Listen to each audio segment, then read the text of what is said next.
Well, welcome everyone to the Writer's Block, and I am so excited. I got to meet just a few minutes ago Jill McCormick, someone who I've heard about around the online writing world for a while, but just now got to meet. So, welcome, Jill. Well, thank you so much for having me. I'm beyond excited to be here. Thank you. Well, we're so excited to have you. And we're going to talk today a little bit about how to give yourself grace when you're just starting out. And I think I love that title because it could apply to writing, it could apply to just about anything. I think we're all kind of generally pretty tough on ourselves when it comes to starting new things, expecting perfection right away. But before we dive into that, I'd love you to tell us just a little bit about you and what you do, where you live, what kind of things interest you in your writing life. So, I am a follower of Jesus, wife to Ryan, who was my high school sweetheart. We celebrated 25 years of marriage last year, which is crazy because I feel like I am also secretly in my heart 25. We have two teenage daughters. I'm the owner of one very high maintenance Vizsla puppy, and I write and speak about God's grace and how does grace, like this very kind of ephemeral, we can't quite get our hands around it concept of grace, how does that translate into our everyday life when we're picking up kids, when we're writing?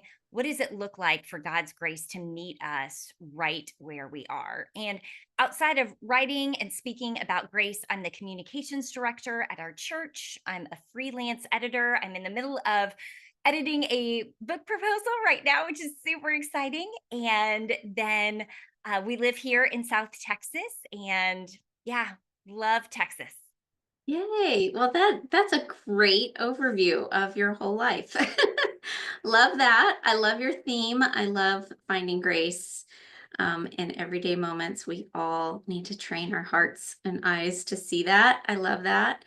So let me ask, on the book proposal you're editing, is that your own or is that for someone else? It is for someone else. Okay. Yes, Okay. I'm super excited for her. I love editing book proposals and book manuscripts because I get to see it before it goes out.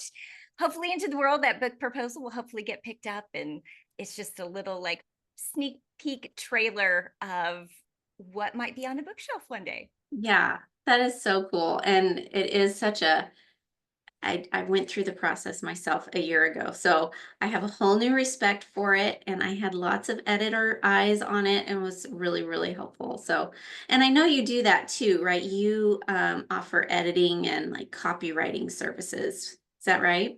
Yes, yes. So I've got this client right now. I like to have one at a time so that person gets my full attention, and it is just really what I find the most amazing about it is God works in every circumstance in every life, and it is so amazing to see because all of us on this screen right now and everyone listening, we have our own experiences with the Lord and how his grace is transforming us from glory to glory. And it is so amazing to read how God has met different writers in their story. And it is just, I mean, God can do anything. It is, and I get a front row seat as I edit. So it's a sweet gift to my heart. Oh, I love that. And that's so true. And we want to talk a little bit about that whole idea of the process that goes on in writers' lives. And there is so much behind the scene. I think for me personally, starting out was just a time full of second guessing and feeling very unsure of myself and afraid of publishing and then afraid of what people would say once I published, afraid of not publishing. You just you're kind of running through all of these what if scenarios, and it's a hard thing to do. I think even after you've done it for a few years, it may get a little. I mean, you kind of have a little bit of muscle memory to it, but those feelings still resurface. So like how did you feel about that and this idea of first starting out, and how was that for you both in your writing life and in your podcasting life? So to back up just a bit, I was a journalism major at Texas A&M, and so writing has always been a part of what I've done. I was a part of a student organization that did public speaking, and so writing and speaking has been a part of my life since high school when I was on yearbook, and then I majored in college in writing. And so fast forward, get married, have babies, do a whole bunch of cool stuff. And then I start working for, at that time, it was our current church in our children's ministry. And I really felt the Lord saying, it is time to let this go. Let's step out of this ministry. I have a different path for you. And so we're going to put this down. We're going to move you into something else. And so I want you to write and speak about me. And I'm like, awesome. I don't know what to do now with my hands. And so I knew that my primary love is speaking. I just love connecting with women in real time or via Zoom, however it works. Kind of, And yeah. so, so thank you, COVID. So I knew that if I wanted to get speaking engagements, I needed to have real estate online. Like they needed to know a statement of faith, a bio. There needed to be some sort of blog articles about what were my positions on different things and what speaking topics could I speak on. And so I was like, okay, I think getting a website is the first step. So I took that first step. And then if you've ever started a website, which I think most of y'all have who are listening right now, like there are banner images and hero images and featured images. I was like, oh, so I guess they have to create an image. What do I do with that? So then I figured out Canva. I'm like, okay, I am crushing this. And then next thing you know, you need to have an email platform and you need to be able to market and you need a social media presence. And all of a sudden, you are doing 8 million things. Like you're the queen of widgets and plugins. And you're like, how did I get here? All I wanted to do was write and speak about Jesus. And Mm. now I'm my own tech support and my own marketing team, and I'm suddenly a graphic designer. What is happening? And so I went from feeling very discouraged at the beginning because it was like, oh my gosh, there is so much to know how to do, to joining every mastermind, downloading every worksheet, following every influencer on social media that seemed to have some sort of secret sauce that maybe I could copy and emulate. And then I went from being discouraged by what I didn't know to completely overwhelmed by what I did know. And so Jesus and his kindness, it was just one foot in front of the other. And so I started writing and publishing. And Kara, like you said, I called it the vulnerability hangover, where I would hit, publish on a blog post. And I was like, oh my gosh, what have I done? Have I completely overshared? Yes. Will people think I'm weird? As if like the whole internet was waiting for me to hit publish and they were all going to come and read my one, 500 word blog article, but I had it in my head. It was very, very scary. And so that muscle memory of publishing. And then in 2020, again, because I love speaking, I said, I feel like the podcasting space is probably the better fit for Jill McCormick. I do love writing. It's how I work out my salvation. And also, I love speaking about Jesus. And so in 2020, about 4 weeks before COVID shut the world down, I launched a podcast because what better time to launch a new thing than when everyone is at home scrolling the It internet? it really So is a good time. that was Jesus's timing, not your girls here. And so I started podcasting, and I felt like by then, everything that felt new, it still felt new, but I felt like I have resources, I have a community, I've got people I can go to and ask questions. So definitely starting a podcast after 4 years of writing in the online space felt less scary just because I had more support and certainly more knowledge of how the whole industry works. Yeah. Oh, I completely identify with your story and those all of those feelings of like, oh my gosh, I don't know what I don't know going into something like this. And then you keep it's like you keep digging and there's just new projects after new projects and new technology you have to master. And um, but I love that you did it and you did it step by step. And then you also went in one direction and then realized like, I love this writing bit, but I think I'm more bent towards podcasting, which I know still includes a lot of writing. So yeah, it's a bit of an evolution, isn't it, for writers just to kind of figure out what works and what doesn't and what feels right and what's more natural. Well, I have one of my dear sweet writer friends. Her name is Kira Bridges, and she talks about how all of life is a science experiment. And you start with a hypothesis and you work from that hypothesis. And I think that really helped take some of the pressure off of, hey, my science experiment is I'm going to try to publish 2 blog posts a week, and we're going to see how that goes. And my hypothesis is it's going to be really good. And then I would try something for 6 to 8 weeks and see how it felt, see what the response was. And sometimes the hypothesis was correct, and sometimes the hypothesis was way off. But because I thought of it as a science experiment with a hypothesis, that felt less weighty to me than Mm, this is the path I have to be on because, an subject matter expert or social media influencer said this is how I have to do it. I felt like if I could just say, I'm going to try this thing, whatever this thing is, as my hypothesis, I'm going to give it some time, see how I feel, see what the response is. It felt so much lighter. And that has stuck yeah. with me. I think that's really wise because I think when you're first starting out, you kind of feel like every decision you make is so important and there's no turning back from whatever decision you make. And so that whole hypothesis idea, I think is a really great way of looking at it because then you're like, that's what science is you're supposed to test things, right? You're supposed to have some fails, I guess you could call them, to figure out what fits and what works for you. So I think that's a great idea.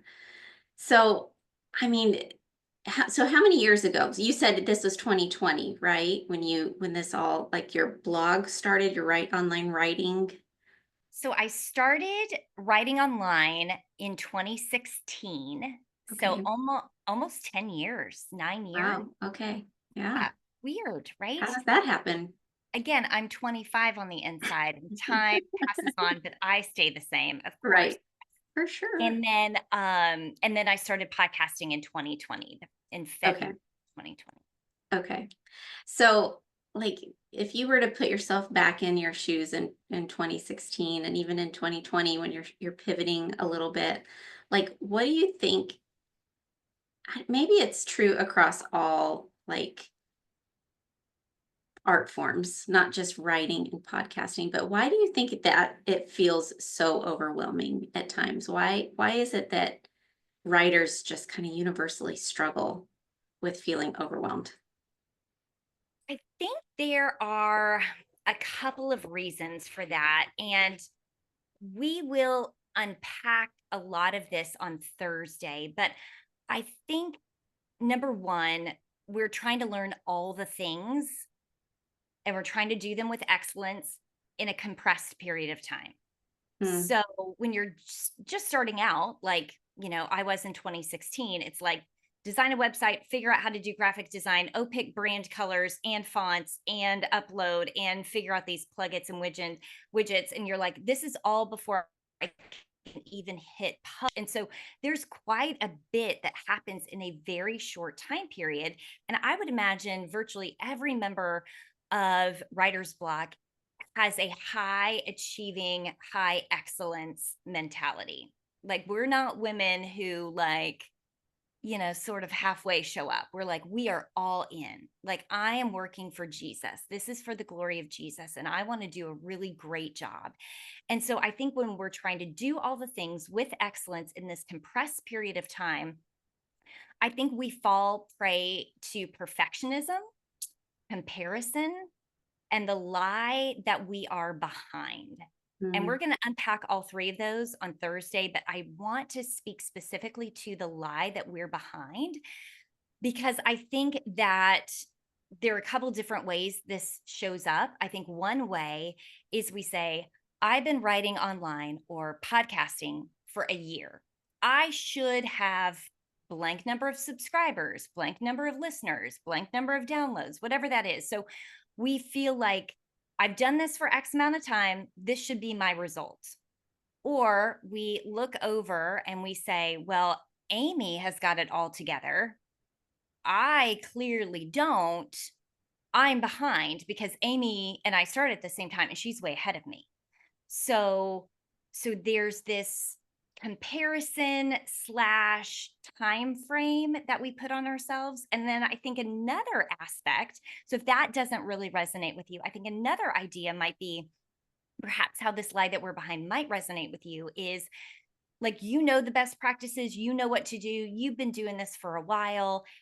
And also, you live a busy and full life. You're a wife, you're a mom, you're an employee, you're a volunteer, you're a daughter, you're a sister, you're a friend. You have all these different roles. You're a neighbor. You have all these different roles. And so you may know all the things and you may actually be able to execute all the things. And also, you do not have time to do all the things. I mean, my full time job could be writing and podcasting. Our wallets do not allow for me to do that. So I do have to bring in income. So I could spend all my time doing really amazing things for free. But that's not the reality the McCormicks live in. And so there's this idea that I'm behind because I just don't have time. Like there's no more hours in the day for me to work. And so anytime I start either comparing myself to somebody else, or I should be further ahead by now, or why don't I have more time? I'm missing the secret sauce of time management and logistics. I come back to the question that God asked Adam and Eve in Genesis 3:11, where they have sinned, they are hiding, they know they are naked, and they tell the Lord as such. And he says, who told you that? And I think the idea that we are behind, I think it's important to ask that question. Who told me I'm behind? Mhm. Like, my friend Jesus doesn't talk to me that way. My friend Jesus is not like, chip, chop, chip, girl, get it together. Like, why aren't you moving faster? That is not the voice of my best friend Jesus, who is gentle and gracious and kind and tender to my heart. And so if somebody's telling me, but I'm behind and it's not my friend Jesus, I don't want to be listening to that voice. I'm going to listen to the voice of the Lord, who leads me to green pastures and to still waters and walks at my pace and never pushes me or is embarrassed that I'm not further ahead by now. So I just think that lie is really a doozy that we all fall into, but our friend Jesus never puts that on us. That's so good. Yeah, usually the lies of the enemy come across like that, like little subtle thoughts that enter into your mind that I am behind, I should be further ahead, my results don't speak loud enough. Yeah, those are often real good indicators that we're not listening to the right voice um, in that process. So that's there's a lot of wisdom in that, Jill. As you think through that and just going back to the title of this whole talk about finding the grace in that, like how, like you mentioned it at the end, but are there other ways that you can like apply grace to yourself in that I'm feeling behind or I'm feeling incompetent or whatever the lie is that the enemy is whispering in your ear? Like where do we go and how do we apply grace to that situation? So I think walking in grace is a journey and a process, and it is a daily coming to Jesus. And so while I can say I'm definitely so much more gracious to my heart than I was in 2016, when I was like, you have to do all these things and you're not doing them on time, and everybody else is moving ahead and you're just not. And so but still, even today, like literally today, there is a piece that's like, come on, you gotta, why aren't you figuring this out faster? And so there are three gracious baseline truths that I remind myself of every single day. And again, we will unpack these on Thursday. So Did I come mention back. I was a Yeah. marketing minor? Yes. So I'm going to teach you to Wink, come back wink. on Thursday.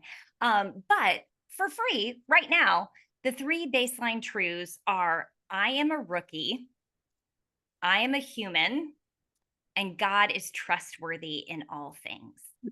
And so when I can remind myself of those three truths, that I am brand new at doing whatever it is I'm doing in this season right now. Okay.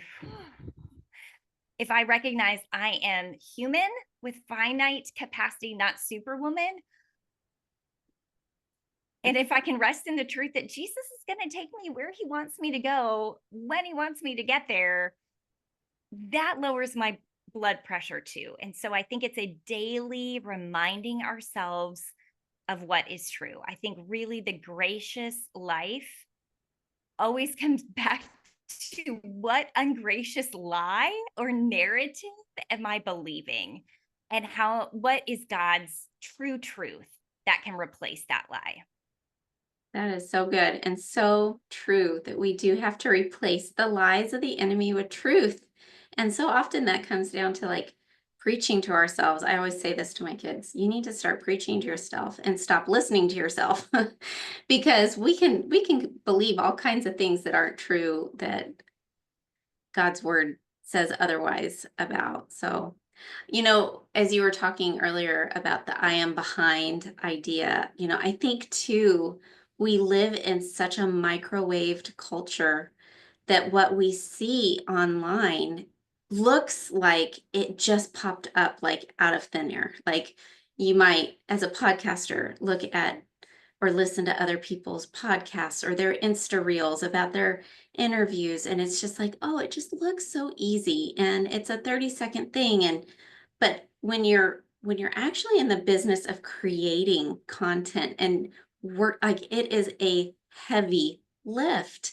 And it's a heavy lift from the beginning to the end. Like maybe it gets a little easier. We get stronger as we go, but I think so often I catch myself doing that too. Is like I'm looking at somebody's finished product, you know. I'm not seeing all of the nitty-gritty behind the polished finished thing. And I think that can be really discouraging for writers, don't you? I think what is important is I don't know if y'all do this, but I start filling in narratives about that person that may be completely inaccurate. For example, what I mean is I will, you know, listen to a podcast and I'm like, "Oh my gosh, she had this amazing intro and this great outro and like I'm barely getting, my stuff submitted on time." Well, what I don't realize is perhaps that person has a virtual assistant, a sound engineer, they've got a graphic designer, their kids are eating Chick-fil-A, which is amazing, 5 days a week. My kids can't do that. So we are, I'm the one cooking, and so we never know what sort of team or support system or financial resources people have. And so what I will say is that person has my exact same life and look at what they're doing. Mm-hmm. The True. reality is no one has my exact same life. Jill McCormick is the only one living Jill McCormick's life. And so I have resources that maybe Kara doesn't have, but Kara has resources that I don't have. And so to try to compare apples to oranges based on a finished product is very unkind to our hearts. And yet we do it. I'm pointing at myself, sweet listener. We do it every day. Like, oh, man, why can't Yeah. I be more like her? Well, maybe Yeah. she gets up at 4 a.m. to do this. And I'm like, I can't get up at 6:30. So So true. Yeah. so they're all different mitigating circumstances that we cannot possibly know behind the scenes. So true. And that would be a grace to preach to yourself in those moments, right? When you're like, why am I terrible at fill in the blank? You know?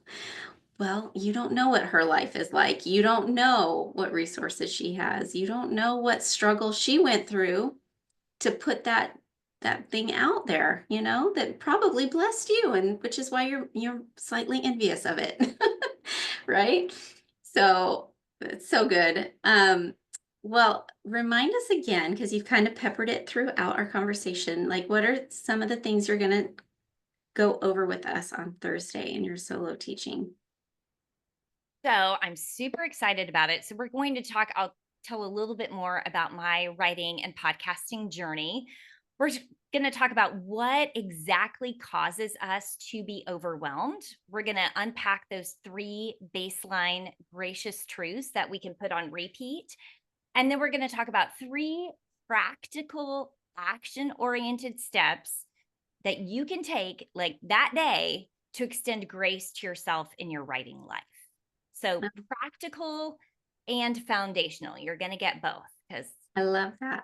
girl here can't do without a practical step. I'm like, that is awesome. And what do I do?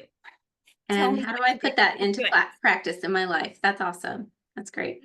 Well, I want to give the ladies here on the call an opportunity to share, comment, ask questions. If you have any, let us know how you feel, or maybe how you have felt in those beginning stages of writing, and like maybe some of the lies that you were tempted to believe too. That'd be interesting.